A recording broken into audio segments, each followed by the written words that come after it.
Egunon, ba, jarraituko dugu algebraren munduan zehar pasiatzen.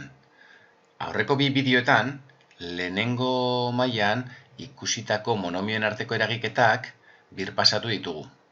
Eta, orain, hasiko gara polinomioen arteko eragiketak ikusten. Konkretuki bideo honetan, polinomioen arteko batuketak eta kenketak ikusiko ditugu. Lehenbizi, bergogoratu, polinomio bat, hainbat monomioren arteko batuketa kenketa adierazpen bat dela, bai? Hemen ikusten dugun polinomio hau adibidez, bat, bi, hiru eta lau monomioen arteko batuketa kenketa adierazpen bat da, bai? Normalean, polinomioak letra larri batekin adieraziko ditugu, bai? Eta parentesi artean polinomioan agertzen diren letrak, bai? Kasu honetan, px polinomioa litzateke hemen ondoan eskuman ikusten dugun hause, bai? Vale. Beste hau ere, beste polinomio bat litzateke, bai? Kasu honetan, q bezala izan dugu eta parentesi artean xi izan ere, x eta y letrak agertzen zizkigu polinomioan. Vale. Goiko polinomioan, bere maila zein den jakiteko, bere monomio guztien artean, dagoen mailarik altuena izango litzateke polinomioaren maila. Kasu honetan, x berbos, bai, gogoratzen dizuet, maila, letrak aztertu ikusten genuela, kasu honetan, x berbost, bosgarren mailako polinomio bat izango genuke.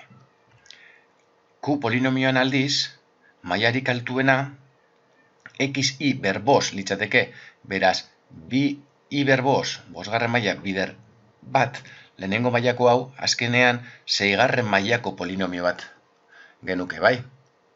Vale. Eta, amaitzeko esan, batugai bakoitzari, bai, polinomioaren monomio bakoitzari, deitzen diogula polinomioaren gaiak, bai? Vale. Polinomio baten barkatu, zenbakizko balioa zer den ere ikusiko dugu. Demagun, lehengo polinomio bera daukagula, px polinomio hause, eta galdetzen digutela x berdin bat denean, ze balio hartzen duen polinomioak. Hau da, polinomioaren balioa x dagoen lekuan bat jartzen badugu. Eta hori egiteko x dagoen lekuan bat zenbakia ordezkatuko dugu. Hau da, bos bider x dagoen lekuan bat berbost, bos bider bat berbost dela bat, bos litzateke. Hurrengoan, hiru bider bat berbi dela bat, hiru litzateke, eta ken x, ken bat, eta gehi zazpi. Eragiketa guzti hau eginda, polinomioaren balioa lortuko genuke x bat den kasurako, bai? Vale. Hauze ikusita, orain ikusiko dugu nola egiten diren polinomioen arteko batuketak. Vale. Demagun hemen, bi polinomio hauze, px eta qx, beraien arteko, px gehi qx polinomioen arteko batuketa eskatzen digutela. Hau egiteko, bi modu ikusiko ditugu, bai? Bata, hauze. Polinomioa, lehenengo polinomioa goian jarriko dugu, ikusten dugun bezala, aldagai askea, letrarik ez daukan monomioa, gero, lehenengo mailakoa x, x berbi bigarren mailakoa, hirugarren mailakoa eta laugarren mailakoa ez dagoenez, hutsuneak utziko ditugu, bai? Eta x berbos bosgarren mailakoa, bai? Ordenatuta jarriko dugu beti polinomioa. Eta falta diren mailetan hutsunea utziko dugu. Beko polinomioa berdin azpian jarriko dugu, bai? Alineatuta maila guztiak, bai? Esan duana da, hemen zenbaki soltea, x aldagaia daukatenak, x berbi, x berrirurik honek ere ez dauka, x berlau bai, eta listo, bai. Eta behin, ordenatuta eta alineatuta jarrita letrasko zatiak, batuketa egitea besterik ez dugu. Zazpi gehi bederatzi, 16. Minus x ken x, minus 2x. Plus 3x gehi lau x, plus zazpi x berbi. Hemen ez dagoen ez ezer, ezerrez, ezer gehi 2x berlau, 2x berlau, eta bos x berbos gehi ezer, bos x berbos. Beraz, px gehi qx polinomioa hause izango litzateke, bai? Vale.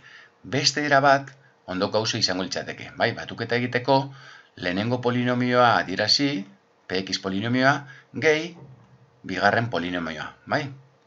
Vale, kasu honetan, batuketa denez, orain, parentesiak kendu beharko ditugu, batuketa egin ahal izateko, eta batuketa batean, lehenengo polinomioa berdin geratuko litzateke, eta bigarrena ere bai, parentesiak kendu besterik ez dugu egin behar, parentesien aurretik ikur positiboa daukagunean, barruko guztia berdin mantentzen da. Eta orain, letrasko zatia berdina dauzkaten monomioak gehitu beharko ditugu. Eta niri gustatzen zait beti mailarik altuenetik txikienera era ordenatuan egiten joatea. Horrela, emaitza izango den polinomioa ordenatuta geratuko zaigu, hau esan nahi dut. Bos x ber bos, hau da mailarik altuena. Vale, x ber bos gehiagorik ez daukadenez, bos x ber bos izango litzateke. Horrengo, x ber lau, bi x ber lau, hause bakarra, plus bi x ber lau. X ber iru, ez daukat x ber irurik, horrengo, x ber bi, iru x ber bi. Eta gehi lau x ber bi, zazpi x ber bi. Orain, xak, minus x, ken x, minus bi x. Eta orain gai askeak, zazpi, eta gehi bederatzi, amasei.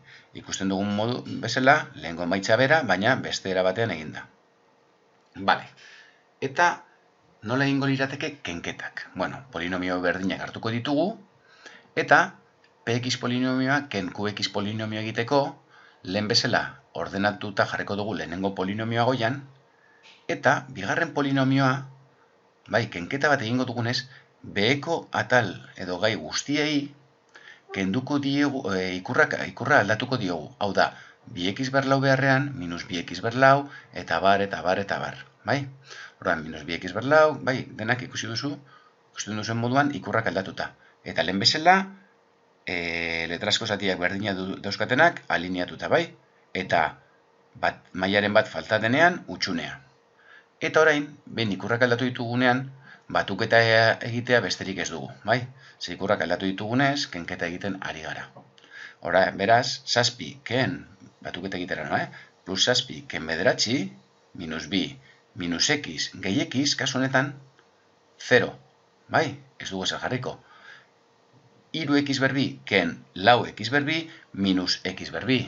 Hemen, utxunea, 0, ken bi x ber lau, ken bi x ber lau, eta bos x ber bos gehi 0, bos x ber bos. Beraz, px ken qx polinomioa hause izango litzateke, bai? Utxuneri gabe jarrita. Bestera baten egiteko, px ken qx polinomioak adieraziko ditugu, bai? Px polinomioa ken qx polinomioa, eta orain zera gertatzen da. Bigarren polinomioaren aurrean, ikur negatiboa daukagunez, lehenengo polinomioa berdin geratuko litzateke, baina bigarren polinomioan ikur negatiboa daukagunez, barruko guztiari ikur aldatu beharko diogu. Beraz, bi x ber lau beharrean, minus bi x ber lau, hau, ken lau x ber bi, gehi x, ken bederatzi. Eta orain lehen bezala, letrasko zatia berdinak dauzkatenen artean, batuketa kenketak egin beharko ditut. Beti, handienetik hasita txikienera, horrela, emaitza izango den polinomioa ordenatuta geratuko zaigu maila handienetik txikienena. Beraz, bos x ber bos bakarra denez, hortxe. Berlau, minus bi x ber lau bakarra denez, tal cual. X ber irurik ez daukat, x ber bi, iru x ber bi, ken lau x ber bi, minus x ber bi. Xak, minus x, gehi x, 0, ez dugu jarriko ezer, eta zazpi, ken bederatzi, minus bi. Hau litzateke, bestera batean, kenketa egiteko modua. Beno, hause praktikatzeko, ariketak egingo ditugu klasean. Eta ikusiko duzue nola, apurka-apurka, erraz egingo zaizuen.